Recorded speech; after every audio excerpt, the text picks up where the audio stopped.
এই রোদে জলে কাদায় আমাকে নিয়ে ছেলে যাচ্ছেটা কোথায়? চলুন দেখাচ্ছি। আজকে একটা বিশাল বড় একটা কিছু নিতে যাচ্ছি। আমি কি নিতে যাচ্ছি চলুন আগে আগে দেখুন। আমরা এখন যাচ্ছি ইলেকট্রনিক্সের দোকানে। তো এই জিনিসটা আমাদের পছন্দ করে আজকে বাড়িতে নিয়ে যাওয়ার দিন।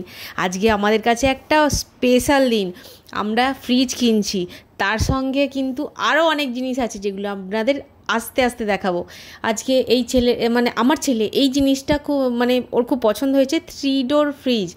আমরা ভেবেছিলাম যে মানে ডবল ডোর নেব, মানে সাইড বাই সাইড, কিন্তু এই জিনিসটা ছিল হাতের কাছে, সাইড বাই সাইডটা ছিল না তাই। আর এই মাইক্রোওভেনটা আমি পছন্দ করে নিয়েছি 32 লিটারের। এটা হচ্ছে ওয়ার্লপুলের জিনিস। আজকে আমি যে কটা জিনিস নিয়েছি সব কটাই ওয়ার্লপুলের। আর আমার বাড়ির জন্যে আজকে আমার নতুন অতিথি 3 জন আসছে। 3 জন নয়, সরি 4 জন, 4টে নতুন অতিথি আসছে। তো আমার ছেলে এগুলো সব দেখাচ্ছিলো। এই টিভিটা ওর খুব পছন্দ হয়েছে, যেহেতু এটা গেমিং টেমিং সব করা যায় এই টিভিটা, তো ওইটা ওর পছন্দ হয়েছিল। আর এই পাখাটা আমার খুব পছন্দ হয়েছে। পাখাটা এত অসম হাওয়া। এটা ভিগার্ডের একটা ফ্যান, টেবিল ফ্যান, যেটা আমার বাইরের সমস্ত লোকেদের জন্য এই ফ্যানটা প্রয়োজন। তো ফ্রিজগুলো খুলে খুলে দেখছিল কীরকম নাকি, মানে এই সিলভার কালারের ফ্রিজ আমার আগে থেকেই মানে প্রথম থেকেই পছন্দ ছিল। আমি অনেক দিনেই বলেছিলাম সিলভার কালারের ফ্রিজ নেব। তো সেই জন্যে আজকে আমার ড্রিম ফুলফিল হলো ফাইনালি। আমি সিলভার কালারেরই বড় ওয়ার্লপুলের ফ্রিজ একটা নিয়েছি। মানে আজকে আমার কাছে সত্যি একটা বিশাল বড় দিন। আর পছন্দটা আমার ছেলের। এসিও পছন্দ করছিল আমার ওপরের ঘরের জন্য। আর এই জায়গাটা আমি বলে দিচ্ছি, এটা হচ্ছে রামনগর, মানে পূর্ব রামনগর, মানাপাড়া, বটতলা, তারকেশ্বর। আর এখানে এদের দুটো মানে এই শোরুমটা ছাড়াও এদের দুটো গোডাউন আছে। গোডাউন দুটো আমি আপনাদের দেখাচ্ছি, একটা দেখালাম আর একটা ওই দূরে যেটা দেখা যাচ্ছে। আর আজকে একটা মানে বিশাল একটা ঘটনা ঘটেছে, সেটা হচ্ছে আমার ছেলে বলতা মেরেছে, আর আমি সেটাই দেখাচ্ছি। আর এখানে মূর্তিমান আমার কর্তার দুটো বন্ধু এখানে বসে আছে, কারণ ওরা আমাদের সমস্ত কিছুতে থাকে, আমাদের সুখে দুঃখে আনন্দে হাসি কান্নায় সবেতে এরা থাকে। একজন হচ্ছে শৈলদা আর একজন হচ্ছে ছোটন। এরা আমাদের সব কিছুতে থাকে, আনন্দ অনুষ্ঠান দুঃখের সময় সব কিছুতে। তো আজকে আমি ওদের দুজনকে ডেকে নিয়েছিলাম, যেহেতু আর কেউ ছিল না।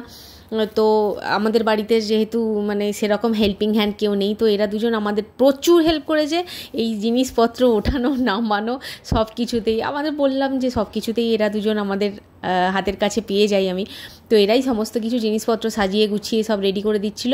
আর এখানে এই দাদা সমস্ত কিছু মানে খুলে টুলে সব ব্যাপারগুলো এই মানে এগুলোকে ঠিকঠাক করে দিচ্ছিল। আর এরা দুজন মিলে ওর হাতে হাত লাগিয়ে সব ঘরেতে ঠিকঠাক করে রেখে দিচ্ছিল।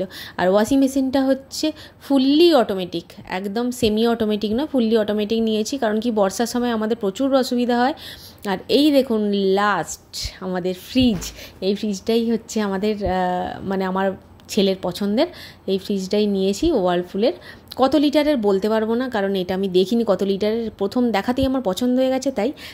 এবার এখনও পর্যন্ত এইসব মানে ফ্রিজ ওয়াশিং মেশিনের কোনো লাইনগুলো আমরা করতে পারিনি, যেহেতু কারেন্টের মিস্ত্রি আজকে পাওয়া যায়নি সেই জন্যে। কারণ কি খুব তাড়াহুড়োর মধ্যেই এইসব ব্যাপারগুলো ঘটে গেছে, মানে হঠাৎ করে ডিসিশান আর হঠাৎ করে জিনিসগুলো নেওয়া। তো ছোটো না শৈলতা এগুলোকে ছড়িয়ে দিচ্ছিলো বলছে আমার সব মানে আনন্দে সব এদিক ওদিক হয়ে যাচ্ছে, স্পেলিং মিস্টেক হয়ে যাচ্ছে। যাই হোক, ফ্রিজটা প্রচণ্ডই ভারী ছিল। নিচের দিকটা যারা ধরেছিল ফ্রিজের, যেখানে কম্প্রেসারটা থাকে সেদিকটা এতই ভারী, ওরা খুব মানে ওদের খুব ট্রাভেল হয়েছিল যে নিচের দিকটা ধরেছিল। আমার ছেলে তো ঘটের মতো দাঁড়িয়ে দাঁড়িয়ে খালি ইনস্ট্রাকশান দিচ্ছিল কিভাবে কি করবে না করবে। আর ওর আজকে সবথেকে বড় দিন এই কারণ ও একটা বলতা মেরেছে। আজকে আপনাদের বললাম সেটাই, যে বলতা মারা ওর কাছে একটা বিশাল বড় ব্যাপার। যাই হোক, ওর ব্যাপারে পরে আসছি। এখন আপাতত ফ্রিজটা ঘরের মধ্যে ঢোকানো হলো। একদম সরু প্যাসেজ ছিল ফ্রিজটা, তাও ওরা ঢুকিয়ে দিয়েছে। এটাই মানে আমাদের কপাল। আমরা ভাবতেই পারিনি যে ফ্রিজটা ওইটুকু দরজার মধ্যে দিয়ে ঢুকবে। আমার ছেলে দাঁড়িয়ে দাঁড়িয়ে এখানে দেখছিল, কিন্তু আমি ভিডিও করতে পারছিলাম না বলে ওর হাতে আমি ফোনটা দিয়ে দিলাম, যে বললাম যে তুই ভিডিওটা করে দে। যাই হোক, ঘরে সেরকম পর্যাপ্ত পরিমাণে আলো ছিল না বলে আবার আমার ব্যাটা মানে আমার পুত্র সে আবার আলো জ্বাললো। ফ্রিজটা এখন এই রকম পরিস্থিতিতেই আছে, এখন ওখানে কোনো কানেকশান করা হয়নি। যাই হোক, খুব তাড়াতাড়ি আমি ভাবছিলাম যে ইলেকট্রিশিয়ানকে ডাকবো, কারণ এতদিন ফেলে রাখা যাবে না এইভাবে, যেহেতু জিনিসটা চলে এসছে তখন তাড়াতাড়ি করিয়ে নেওয়াই ভালো। যাই হোক, এরপর ভ্যানের দাদাকে টাকা পয়সা দিলাম আর চা খাওয়ালাম। আর আজকে ভিডিওটা এই পর্যন্তই, এখন টাটা।